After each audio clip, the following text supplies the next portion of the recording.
Hi, Dr. Ron here, and I want to invite you to join our Unstress Health community. Now, like this podcast, it's independent of industry and focuses on taking a holistic approach to human health and to the health of the planet. The two are inseparable. There are so many resources available with membership, including regular live Q&As on specific topics with special guests, including many with our amazing Unstress Health Advisory Panel. Now, we've done hundreds of podcasts, all worth listening to, with some amazing experts on a wide range of topics. Many are world leaders. But with membership, we have our Unstress Lab podcast series, where we take the best of several guests and carefully curate specific topics for episodes which are jam-packed full of valuable insights. So join the Unstress Health community. If you're watching this on our YouTube channel, click on the link below or just visit unstresshealth.com to see what's on offer and join now. I look forward to connecting with you.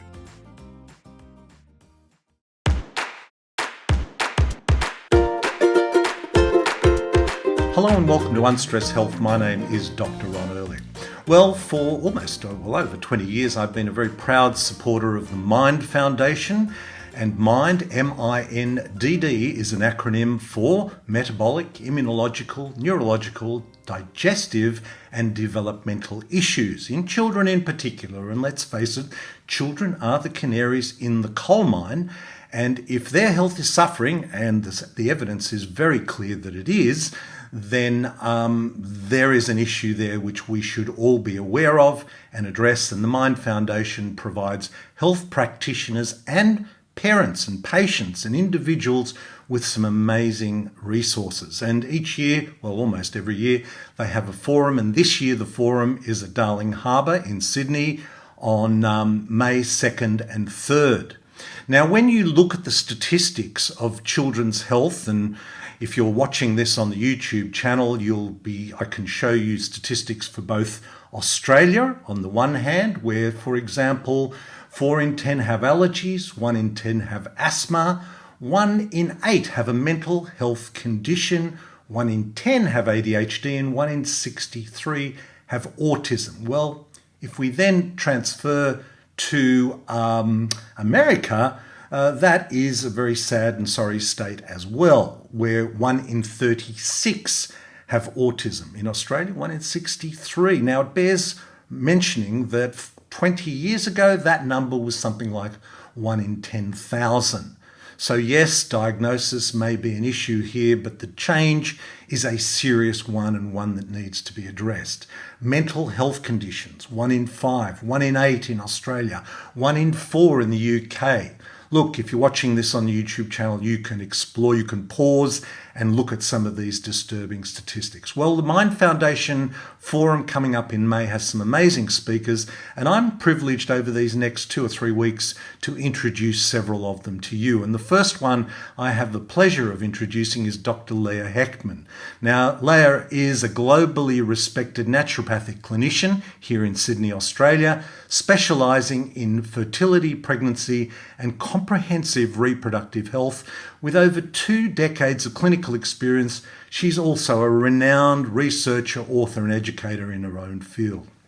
As I mentioned, she is presenting at the Mind Forum. I hope you enjoy this conversation I had with Dr. Leah Hechtman. Welcome to the show, Leah. Thank you for having me. Leah, the Mind Forum is coming up in Sydney in May, and the Mind Foundation does some great work.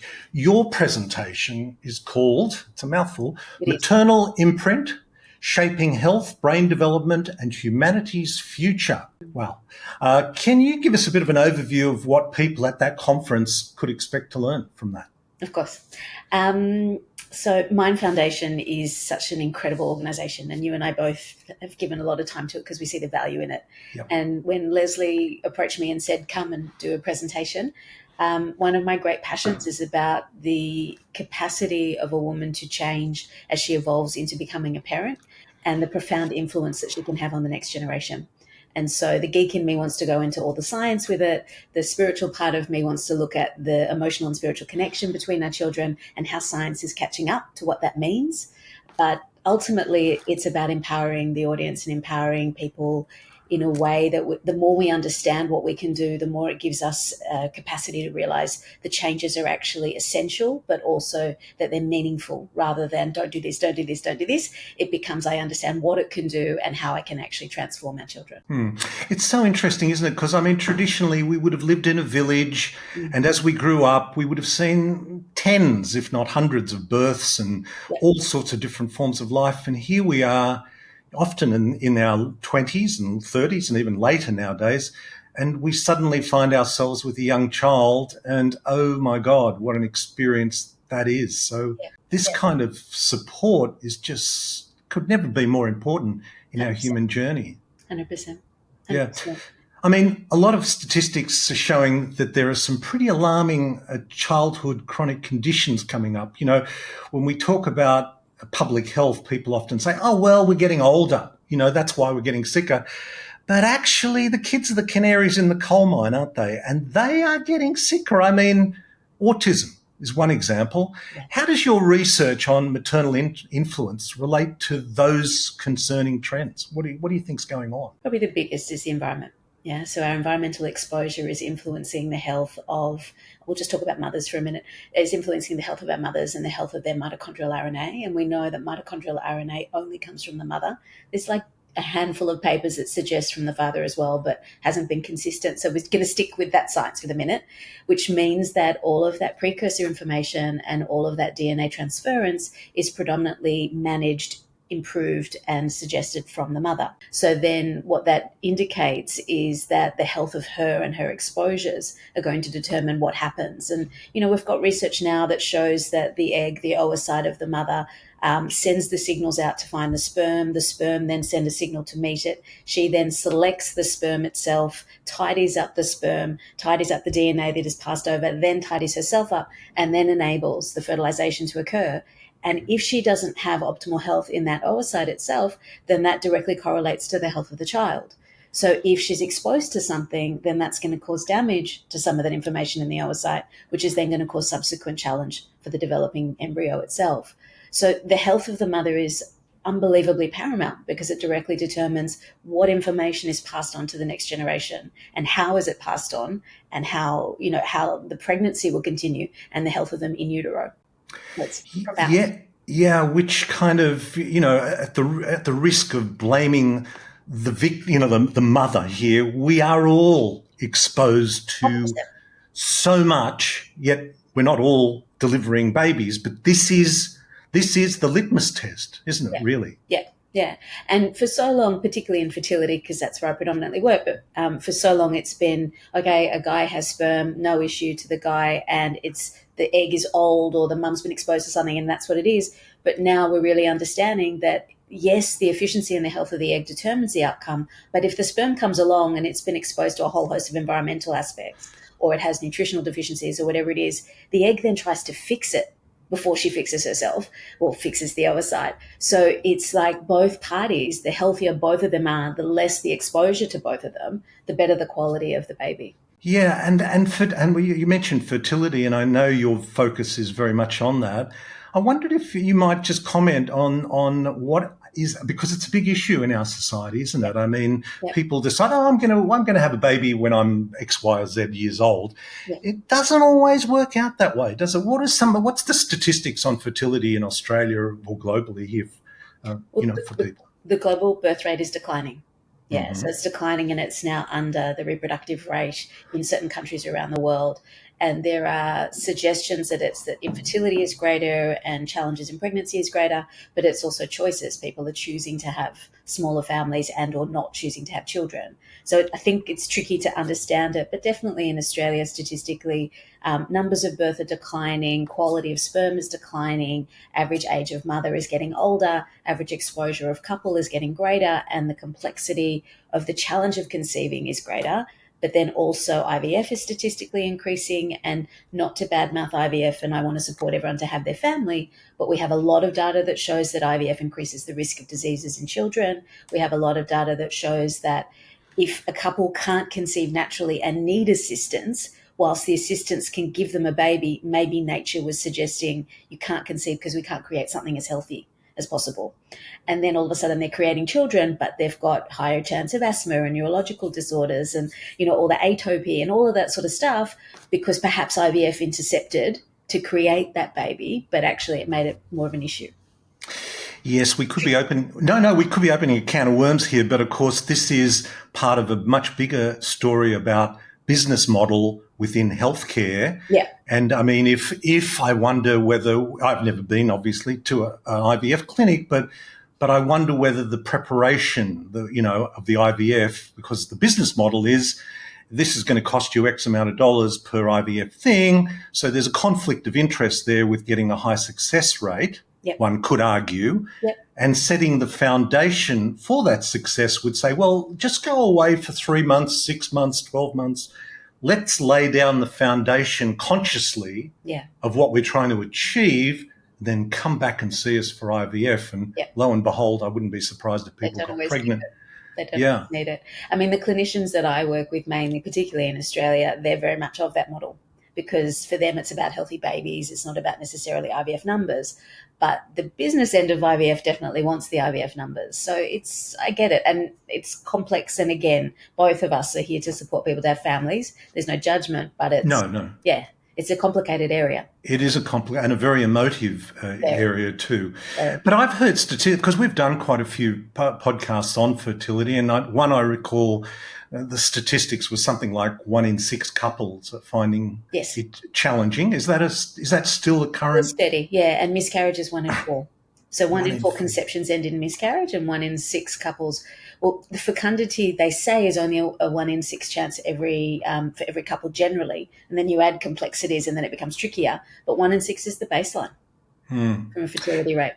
And I know with miscarriage, having had between our 2 daughters, who they're 38 and 35, so it was a long time ago, but it's still memorable. We had a stillborn between our 2. Yes, it was very tragic, but interestingly, when that occurred, the stories that came out were incredible. Like, oh, yes, I had a miscarriage. Oh, we had a stillborn. Because when you're pregnant, people don't walk up to you and go, congratulations, you know what, I had a stillbirth. No one tells you that until you experience it and you realise, I didn't realise it was 1 in 4 with miscarriages. 1 in 4. It's Some really... countries it's 1 in 3 though. Wow. In parts of the world it's actually even worse. But coming back to something that I know the Mind Foundation focuses on, the neurodegenerative diseases that the Mind Foundation focuses on, autism, ADHD, and general health in general, some of the statistics are really quite shocking. Can you share with us, a couple of those? What is what is autism? I mean, I think I've heard 1 in 30. Is 1 in 30, I think, was the latest one, and ADHD is 1 in 10. Is it? Yeah. I think. I could be wrong on that one. Yeah. Statistics are alarming, but it's so complex because you don't know if the diagnosis is increasing or all of the societal expectations around it. But we do know that if you look at the trajectory, and Mind have that beautiful infographic on their website looking at statistics about all the world and everything, and I'm going to let them have that reference. Because I haven't got that at the forefront of my mind. But it's alarming, and the longer I've associated with Mind, the numbers are getting worse. So we do need to be really cognizant and mindful that these things are progressively worsening, and we need to be taking a bit of responsibility around it. Because there are kind of assumptions that are made out there about, listen, if it's on the shelf in the supermarket, all the studies have been done. I mean, it's a given. They wouldn't be there in the chemist, in the supermarket, anywhere. They wouldn't. It just wouldn't happen. But that's a story that's not necessarily the case. It's not true. I mean, simple things like I don't know, and I often will say this to patients, and they don't necessarily know about it. But just the use of paracetamol in pregnancy increases the incidence of ADHD and autism in the growing embryo. Yeah. There are so many things that we consider to be normal practice, but they haven't necessarily have the evidence base about it. I'm a big advocate that all couples trying to conceive, all people that are pregnant, should really connect to MotherSafe, which is a free service set up by the Royal Hospital in Sydney. And it's all managed by nurses. And they're the ones that are at the forefront around the research of risk. But risk is categorized, like you can still buy things in the supermarket that are technically toxic for children, technically toxic for women when they're pregnant. And people don't know it because there is a lot of trust, and there should be trust, but it's about being informed. and they need to, definitely inform themselves around what is and isn't appropriate. Yes, yes, and I think one of the challenges is that when stuff is tested, and I believe, having spoken to Professor Mark Cohen about this, less than 5% of products are actually tested rigorously. They test one product at a time for 6 to 8 weeks, usually on a healthy university student, and then it's deemed healthy. But that's not how we encounter them in our real world. No, and especially not if someone's pregnant, especially not if they're growing a baby and they're more at risk. You've mentioned maternal RNA, and there's another term that I was hoping you could give us some very simple explanations on, and that is microchimerism. Microchimerism. Yeah. Can you give us that 101? Maternal RNA and microchimerism 101. 101. Okay. So the microchimerism aspect, chimera is like of cell in Latin, and the idea is that originally it was me trying to find out how I was so connected to my children. How did I know how they were feeling? How did I know when they were going to get sick? How did I know this? And I knew it spiritually, I just didn't know it from a scientific perspective. So the science has been around microchimerism, which is that when a woman conceives a child, there are fetal microchimeric cells that remain in her body, and there are maternal microchimeric cells that remain in the fetus's body. And this cellular exchange happens basically at the point of conception. And part of it is to enable her to implant, because we know that sperm and egg meet and they create embryo, and there's foreign tissue there, there's foreign DNA. So the mum's immune system has to not reject it. So this microchimeric exchange occurs so that her immune system doesn't reject it and enables implantation.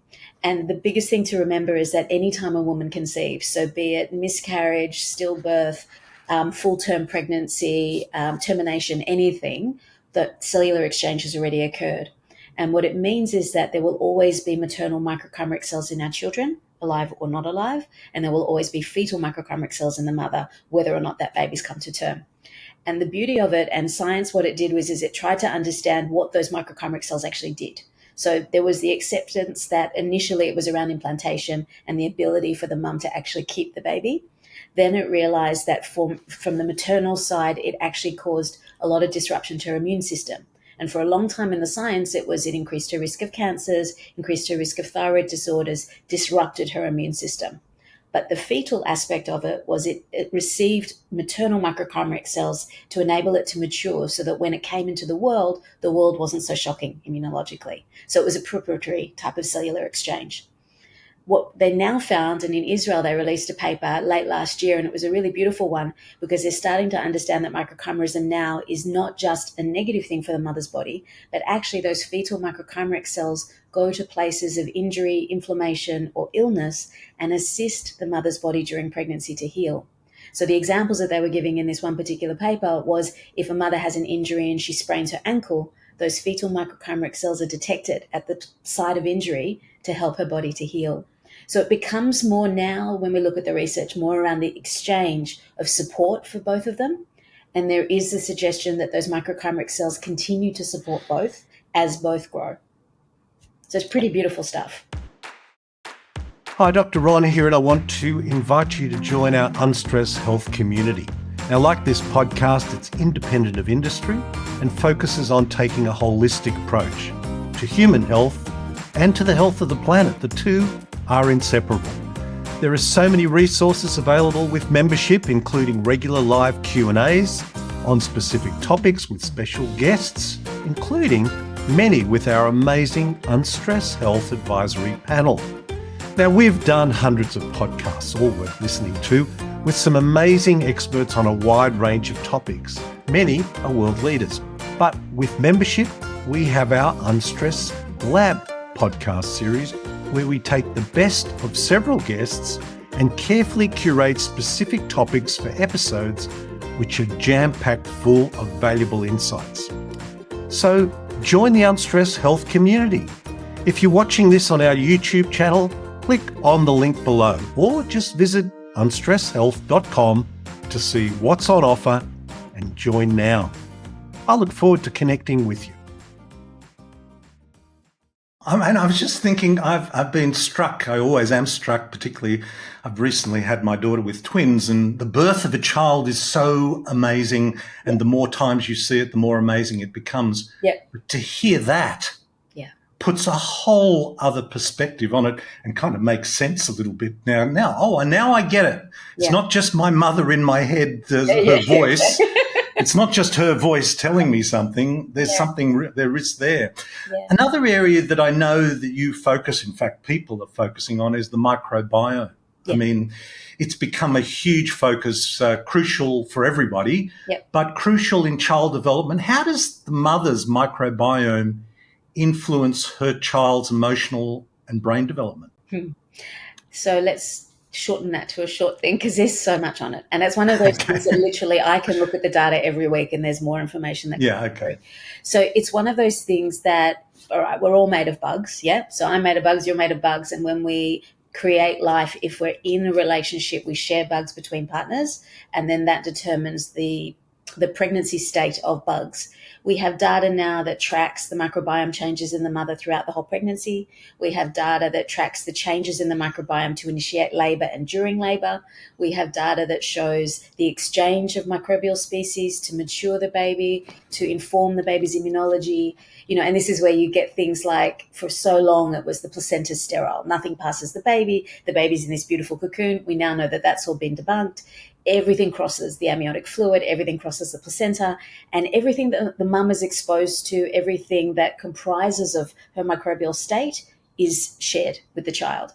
We now know that microbial species from seminal microbiome increases the risk of neurological development, neurological disorders, influences neurological development, increases risk of psychiatric disorders, changes the emotional well-being of the baby, just based on the bugs that the seminal microbiome had at the point of conception, not even if they're intimate during pregnancy. And those bugs influenced the selection of the DNA and what genes were on or off at the point of conception to then influence the development of the baby. And we know that each of the microbial species within the mum, and some of that amazing information now is the species that she has determines if there are, high chances of miscarriage from pathogens and things like that. But the more interesting part is that we're seeing that the species that she has in her uterus determines the genes that are switched on in her uterus, which determine the genes that are switched on in the baby as it's growing in her uterus. So we have this direct correlation now around species presence or species absence and disease risk, but also gene transference. So we're understanding how the microbiome is actually what's directing the strategy or the flow-on effect of when we actually initiate a disorder or not. So it used to be just this idea of, well, I've got genetics, if I've got this disease, so my child will have the genetics. So let's just, the trigger gun idea of the environment switching it on. Actually, it's the microbiome during pregnancy that then determines how they'll tolerate the environment later, but whether or not that disease risk is increased during the pregnancy. It's pretty wild. Yeah, but it's also the things that influence that microbiome. Huge.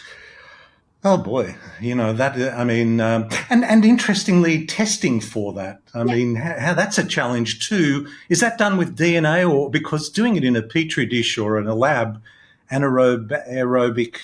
We're beyond all that now. We're beyond that. It's so DNA too. Yeah, all DNA, and we've got all the shotgun analyses, and we've got amazing groups like Tiny Health in the States that have done mountains and mountains of studies with all the big Ivy League colleges, looking at infant microbiome and mapping it at, cesarean delivery versus vaginal delivery versus prematurity versus NICU. Like, we've got all of the data, and it all keeps coming back to microbial species and both quality of them, types of species, and what patterns should look like in a normal environment. Now, you mentioned a cesarean, and we're talking about people often having children later and the incidence of cesarean. What's the proportion now in births that end up in cesarean and not? And what difference does that make? Depends on the hospital. So there's a hospital in Sydney where statistically they're between 40 and 60%, depending on the year that you look at it, that is cesarean delivery versus vaginal, which is massive, yeah? Wow. I'm all, again, for women having choice around how they want to labour, and it's their process and their journey. But from a health perspective, and no shaming intended, we're meant to deliver vaginally. Yeah. And Yep. there are so many reasons for that. Like, even if you just look at the microbiome aspects again, yeah. So the microbial species change literally as the cervix dilates, the species change so that the baby gets exposure at different stages through the vaginal canal. And there's a design to that. And the design and the orchestration of that determines the species that they're exposed to, that they ingest as they're going through the canal, which then sets them up for their blueprint for the rest of their life microbially and their original species that will nurture them and help them grow. And we know that babies that are born via cesarean versus babies that are born vaginally have different microbial species. There is that older paper that's still beautiful that talks about not only cesarean versus vaginal, but who was in the room at the point of birth. What was in the room at the point of birth? Was there a plant? Was there a dog? Like, all these things determine the species within that first bowel movement of the baby and how they detect what's in their body. So you can, like, there's all sorts of data now that show that even if a baby is born by cesarean, you can recover their microbiome to match a vaginal delivery. On average, they say 6 to 8 weeks later, you can usually match it. But then if they're breastfed, they have a greater chance of returning to the optimal microbiome. But a cesarean delivered baby that's not breastfed has a more vulnerable microbiome and a very different microbiome. Okay, so just for those 40 to 60% of women who have had a cesarean, the fact that you can recapture that within 6 to 8 weeks if you breastfeed, are there other things you can be doing, like in terms of probiotics and things like that? Yeah, definitely probiotics are applicable. It's just about that we're getting quite a bit of information now. I still feel like we don't 100% know what the infant microbiome ideally is, and we don't have supplements that match it entirely, but there are some species that you can give. But what I always say to people is your family microbiome is what's going to nourish your children. Go have baths with your kids. Have lots of skin-to-skin contact. And we know there's like that infamous bath study of the 4 kids in the bath, and the one kid had the alpha microbiome and influenced all the other kids. We know that babies that are born, and if a mum has a cesarean, maybe the partner can bath with the baby to give the species through the bath water. Like, things like that, I actually always recommend and think they're safer than the vaginal seeding idea. So the idea that someone will put a gauze in their vaginal area and then wipe it over the baby's face.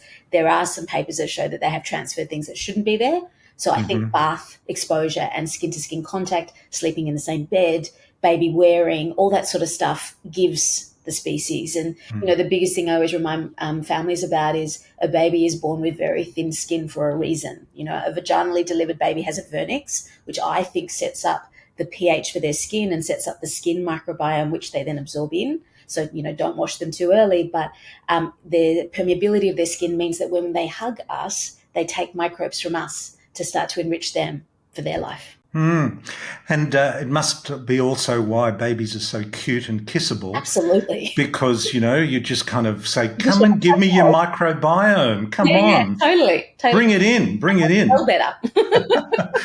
Another area that we've focused on recently, we did a whole a podcast on trauma-informed burnout in nursing. And I know your work touches on the connection between trauma, brain development, and chronic illness.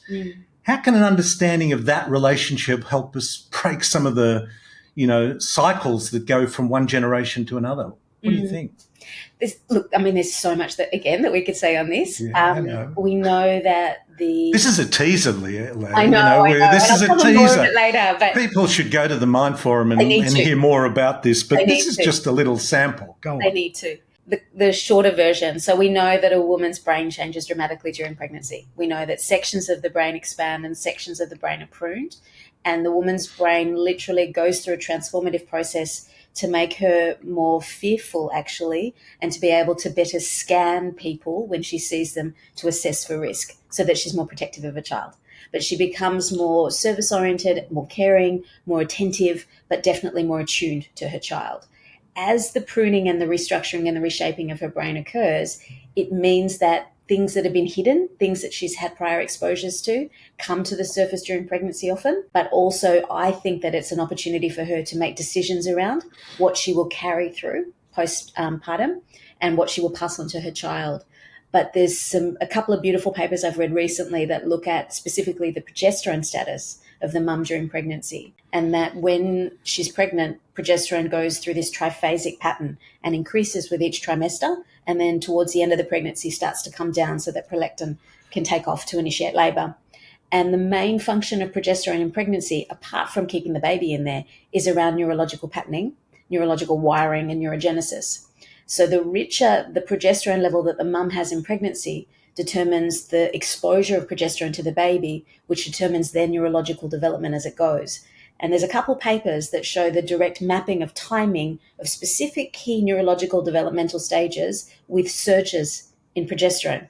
The better the surge she has, the better the neurological development, the less trauma transference. Pretty cool. Wow, it's all mind-blowing, really. Yeah. Another area that we've done a lot of, and that is an integrative approach to healthcare. Yeah. And, I just recently, we did another I'm giving a plug for a lot of podcasts here, but we did one about the difference between a transactional experience in a healthcare setting and a transformational one. Well, and I'd actually never really thought of it. I'd always talked about patient-centered approach. But I love this idea of transactional, which I think we've all experienced. You walk into a doctor and walk out with a prescription. Yeah. And transformational, Yeah. which I would argue is a very integrative approach. Yeah. What role do those integrative natural therapies play in addressing maternal influences on child health? I mean, you've mentioned so many already, but let's just focus on the impact of an integrative natural therapy approach to pregnancy. It's the transformative nature of motherhood for a woman, and it's supporting her to recognize that there are peaks and troughs in that process, and some of it is actually really quite hard, but sharing the journey with her, giving her meaning for what each of the stages are about, giving her strategies with which to support herself and support her child, and help both of them come through the process with the most amount of support, knowledge, and empowerment that they can have. Because ultimately, the healthier the mum is, the healthier the baby will be. Then there's less transference, and the more empowered she feels, rather than just take this, that'll fix it. Oh, this is what's going on for you. This is so you can understand it, so that you can educate yourself. And, I remember speaking many years ago to a colleague, and she was always like, you fix the mum and you fix the family, and you fix the mum and you educate the mum and you give her tools and you give her skills. That family is better, which means we're changing multiple people. Then she speaks to her friend, and then her friend is better, and her friend's family is better. And then we're changing the world. Yeah. So there are ways that we can do it. Yeah. Yeah.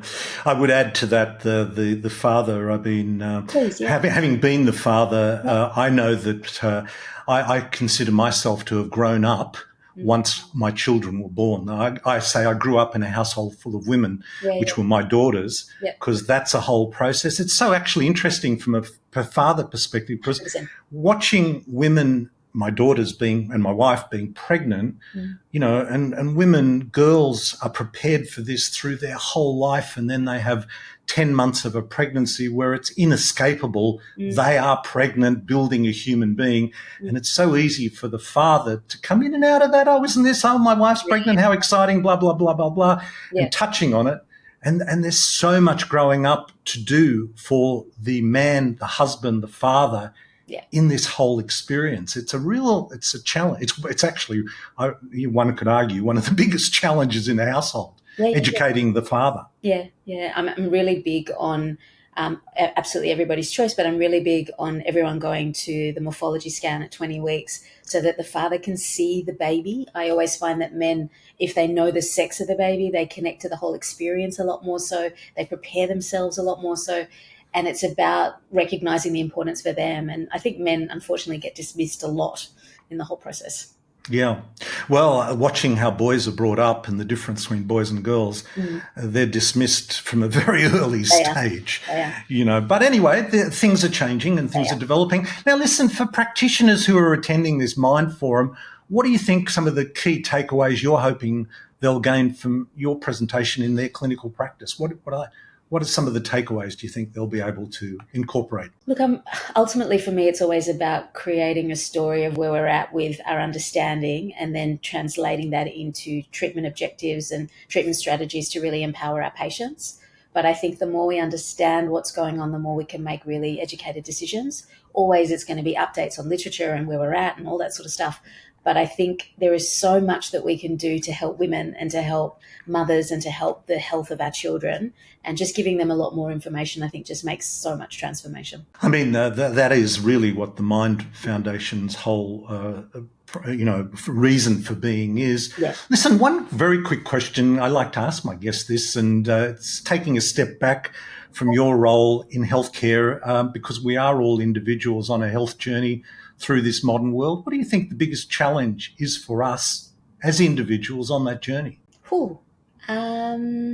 On health, on our journey. Collectively, I think it's very much around access, and it's access to having the right clinicians and the right teams to be able to navigate people's health. I think information is so much more accessible now, but having the right clinicians that assist in the transformative process, I think really helps people profoundly. You can find answers for anything. You can speak to ChatGPT and it can be your doctor, but ChatGPT can't transform the process for you and can't help you see what's hidden. So I think the right clinicians make the world of difference for myself as well. Well, Leah, thank you so much for joining us today. We'll, of course, have links not only to your website, but the Mind Foundation and the Mind Forum that is on in early May 1st, 2nd and 3rd, I think, in Sydney. Thank you so much. Thank you, Ron. Well, as I mentioned, whether you have a child or not, children are the canaries in the coal mine, and they really are a reflection of general health in the community. So there are so many wonderful speakers at the upcoming Mind Forum in May, on May 22nd, on May 2nd and 3rd. And in the show notes, I will have links so that you can register for that. I hope this finds you well. Until next time, this is Dr. Ron Ehrlich. Be well. Feeling stressed, overwhelmed? It's time to unstress your life. Join the Unstress Health community and transform stress into strength. Build mental fitness. From self-sabotage to self-mastery. And together, let's not just survive, but thrive. Expert-led courses, curated podcasts, like-minded community and support, and much more. Visit unstresshealth.com today. This podcast provides general information and discussion about medicine, health and related subjects. The content is not intended and should not be construed as medical advice or as a substitute for care by a qualified medical practitioner. If you or any other person has a medical concern, he or she should consult with an appropriately qualified medical practitioner. Guests who speak in this podcast express their own opinions, experiences and conclusions.